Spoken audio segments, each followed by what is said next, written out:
Thanks to the development in the field of the psychology of dying, and also thanks to the efforts taken by various death professionals, we have lot of developments in this field of psychology of dying, and one of that is development of dying trajectories.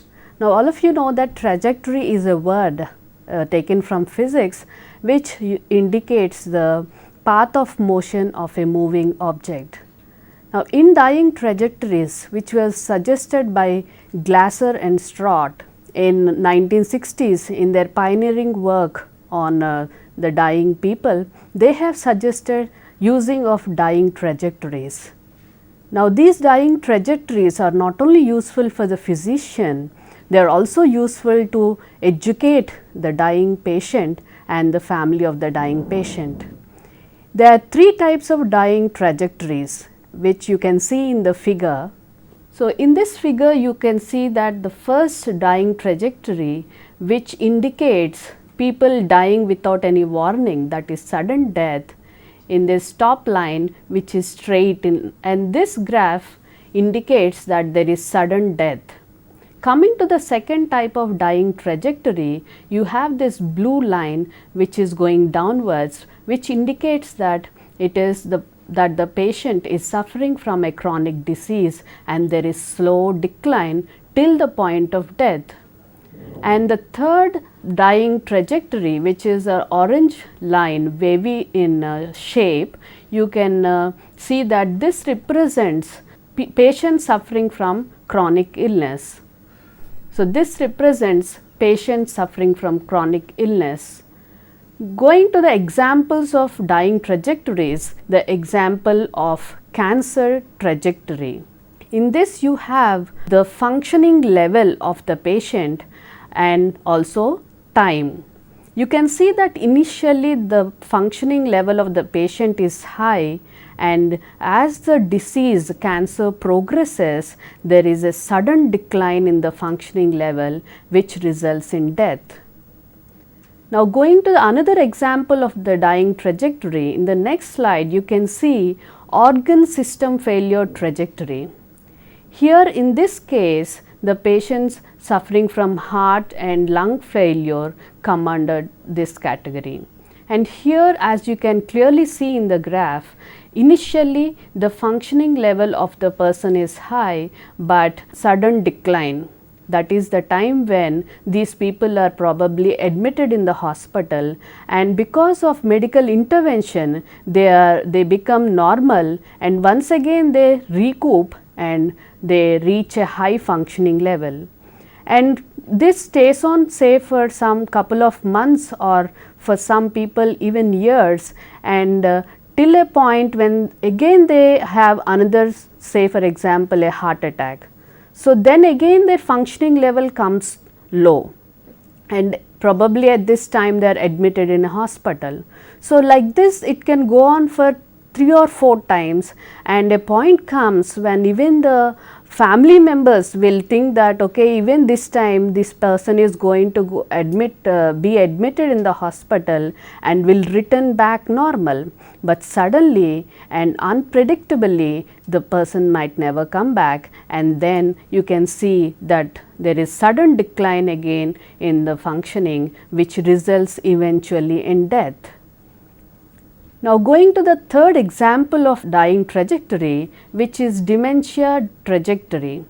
Here you can see that initially the functioning level is high, but as time progresses there is a gradual decline till the point of death.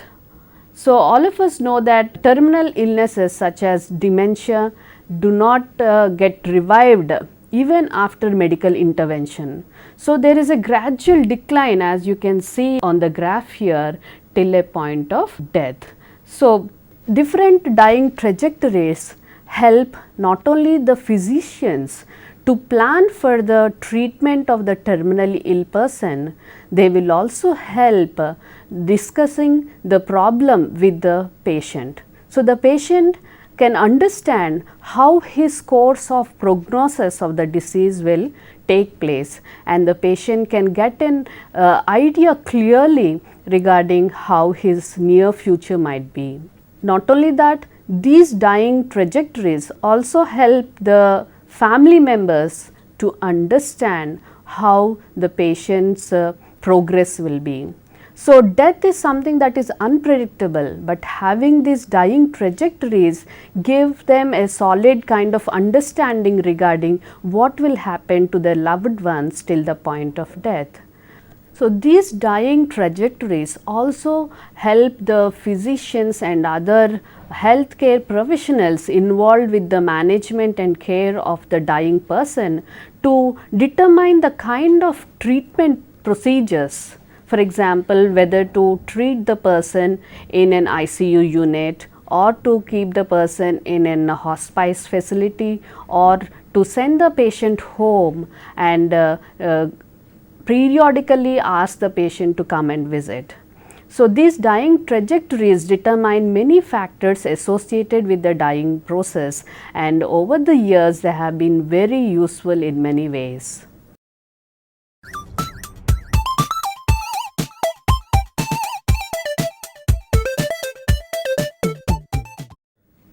Now, let us see what are the stages in reactions to dying. There are so many theories that are put forward by the death professionals, but one of the theories stands, that is the theory put forward by Elizabeth Ross. Now, she did a pioneering work and very detailed investigative work on terminally ill cancer patients, and her subjects are over 200, and she observed them, she conducted interviews with them, and she observed them all through the stages of cancer till the point of death, and she has shared her research findings in the book On Death and Dying. So, this famous book has been very influential in helping us understand the process of dying, and she has given the various stages in reaction to dying. So, in the diagram you can clearly see the 5 stages that she proposes. The first stage, she says, starts with denial, that is shock, and in this stage the person feels like saying it is not me. They do not accept that they are really afflicted with that terminally ill disease. In the stage of denial, usually these patients start feeling that whatever test results have come, that they are wrong, and they think that this cannot be happening to me. And also they do not like to talk with others about their condition. So, there is a decline in their level of functioning, as you can see in this diagrammatic representation, and after an initial stage of denial, slowly they start understanding that yes, they have to start accepting it, and they go through the path of guilt, internal conflict and loneliness, and finally have a burst of anger.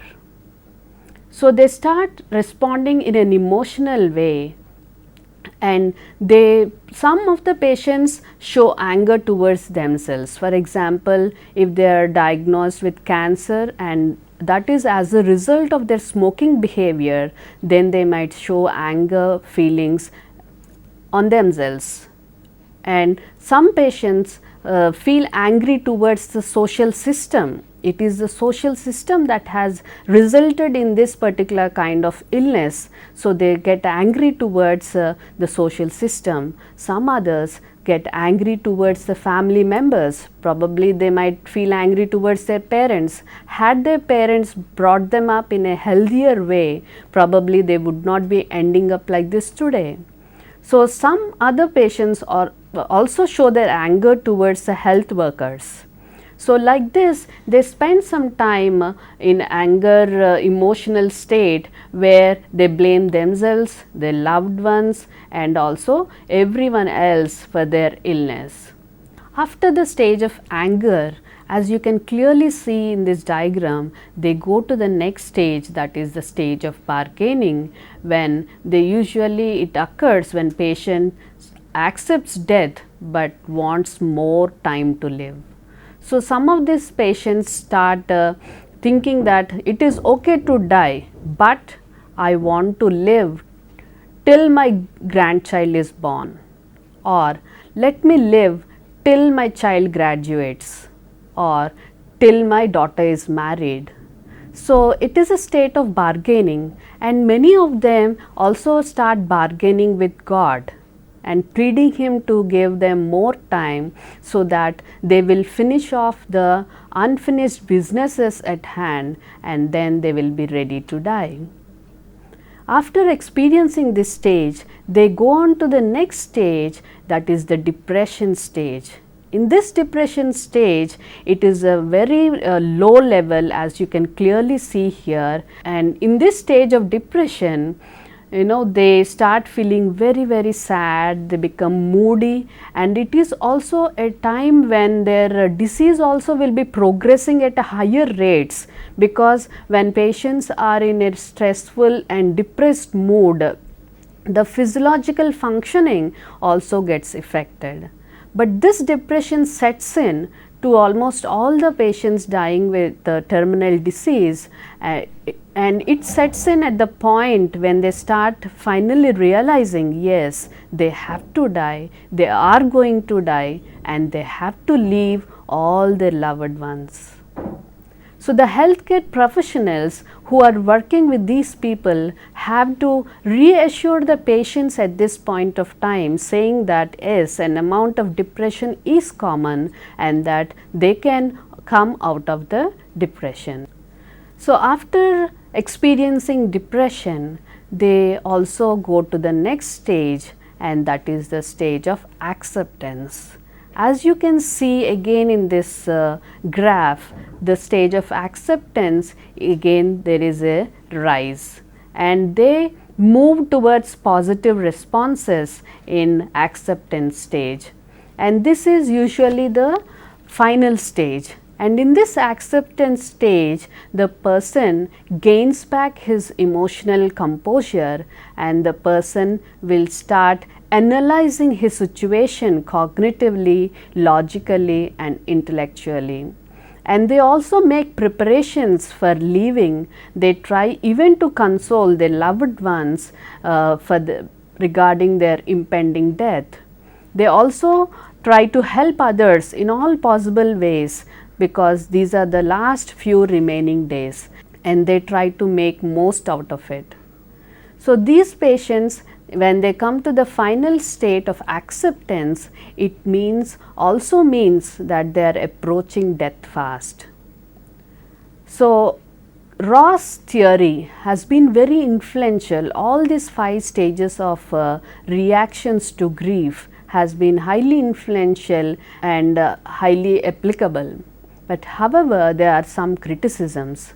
Her theories are not universal, because it is not that everyone goes through all these stages. There might be some people who directly accept their death and they do not go through all the other stages, and these also do not progress in the order she has mentioned.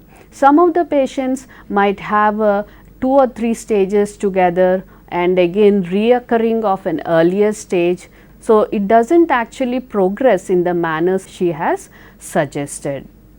And another criticism regarding her theory is that this theory is not applicable for a person who does not know when they are going to die. So, it is not universal. And another major criticism of Ross theory is that she did not include anxiety, especially that dealing with pain. Although she worked with cancer patients and lot of pain is involved in cancer, she somehow failed to mention anxiety, especially regarding to pain. However, in spite of all these criticisms, today Ross theory is considered as one of the best, and she is the first health professional who is credited with bringing the phenomena of death into the limelight. Apart from Elizabeth Ross theories, there are other theories also that are put forward, like that of Corr's theory, who speaks about coping with death involves doing certain specific tasks.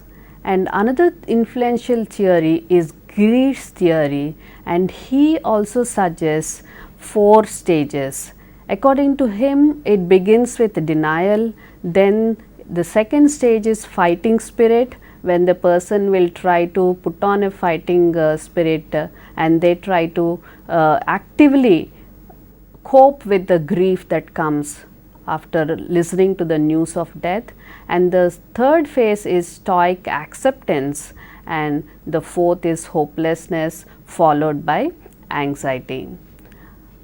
So, apart from these theories, we have more work that is done in understanding the dying process. For example, what kind of influence that social relationships have with dying.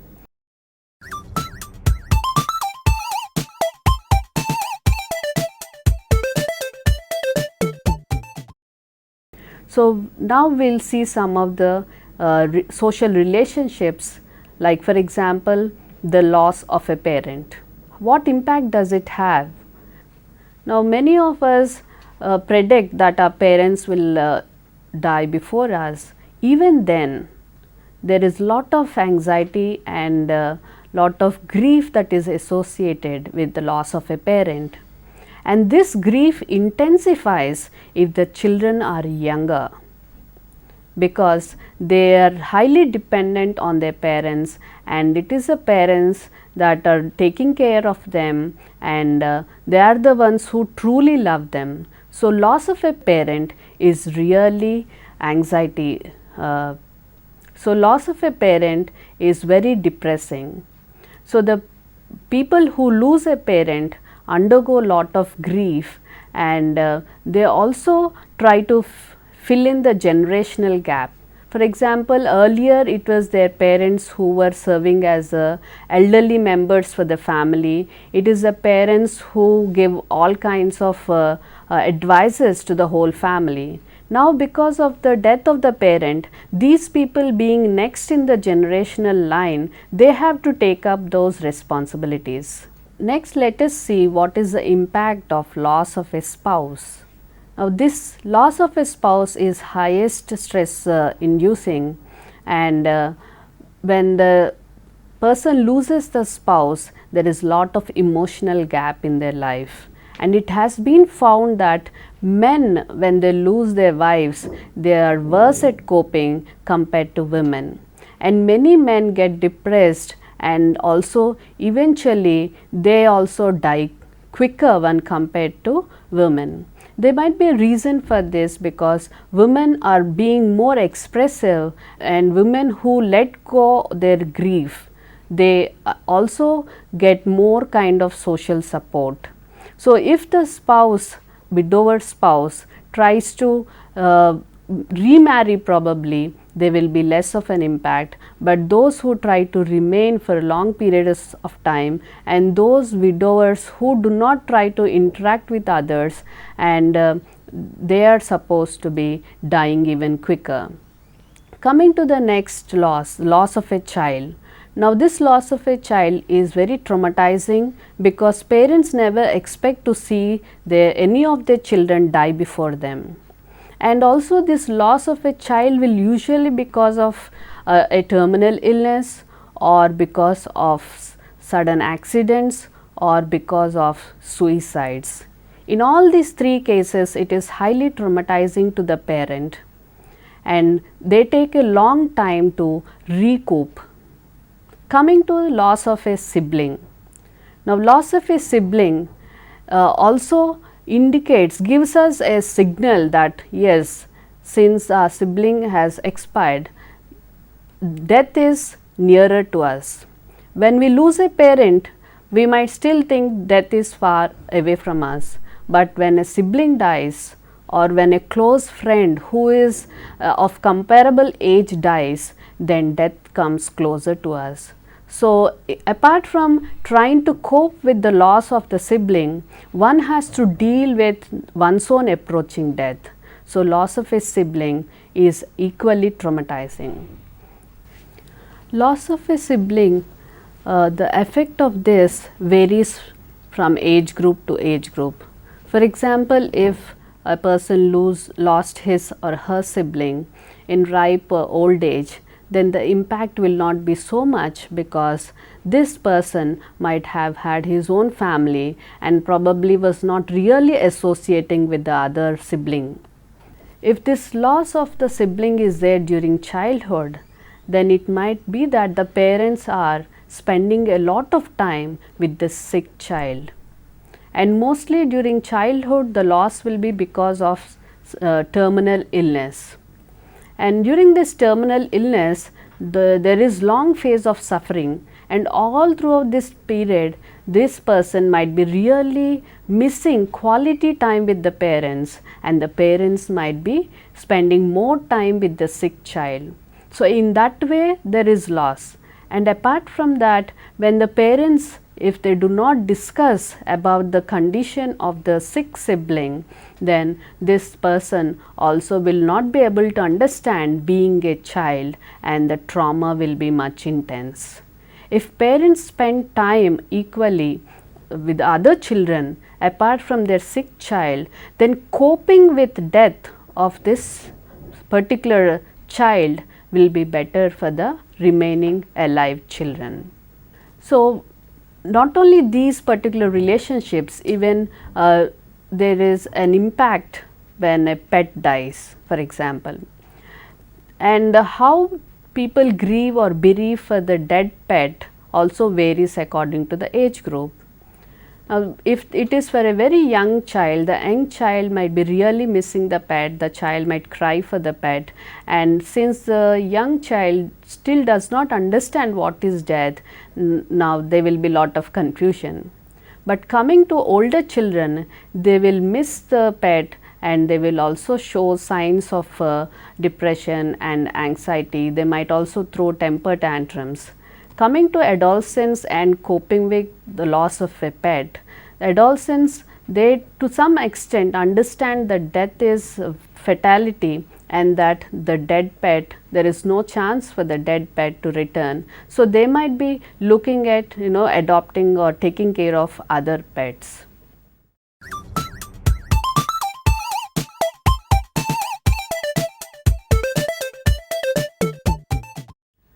And coming to research evidence regarding the kind of impact that social relationships will have on dying, there are lots of studies, especially in the past 50 years.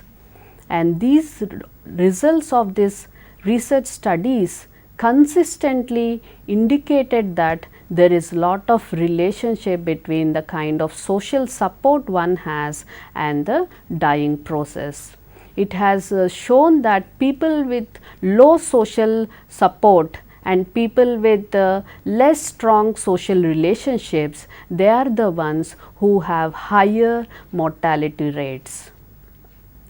Clinical data has also shown that when there is kind of physical contact with other people, then the mortality rates are reduced. That is, this physical contact serves like a stress buffering mechanism, and so their life is prolonged.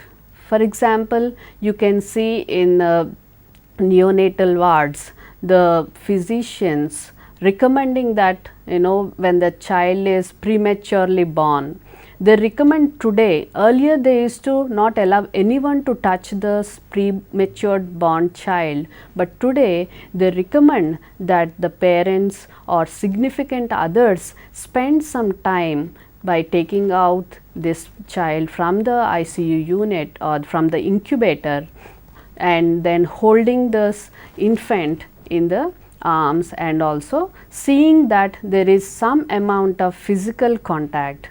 And research has shown that this physical contact, babies with more physical contact had more survival rates compared with others. So, data has also been accumulating regarding the impact of other social factors, like the kind of friendship one has and the kind of other social systems, the support of other social systems like the family, like friends, and also the peer group, and also the colleague support. So, research has consistently shown that there is a positive relationship between social relationship and mortality rates. And in one very important study that is done in the recent years, 2010, by Smith and his associates, has given conclusive evidence in this regard. They did a meta-analytical study on nearly 148 studies. So, they had included in more than 3 lakh subjects. So, a meta-analytical study, as all of you know, it is these researchers, they try to collect data from all the studies that were done earlier, and they try to again statistically interpret the data and try to give the research findings. So, in their meta-analytical review study published in 2010, these researchers, they included 148 studies that were done so far in the area of social relationships and dying. And they had found that there is 50% more chance of survival in people who have strong social relationships. And they have also found that this research result is consistent across age, across gender, across the initial health status, and also the mode of death. So, it means that irrespective of the age group, anyone or across all the age groups, if they have better social relationships, their survival chance is higher. Similarly, both the genders, if they have high quality social relationships, their mortality rates come down. So, this study has given conclusive evidence regarding the impact that social relationships have on the process of dying. Their results found out that the influence of social relationships on the risk of death are comparable with those of either smoking or even alcoholism. It means that those people who are smoking and alcoholism, and those people with having lower social relationships, quality relationships, they have an equal chance at dying. This evidence is a strong point in the kind of the importance that we give to social relationships. So, in this module, we have not only seen the various dying trajectories and also the benefits of having a dying trajectory, and we have also seen the various theories regarding the stages in reactions to dying, and also the importance of social relationships.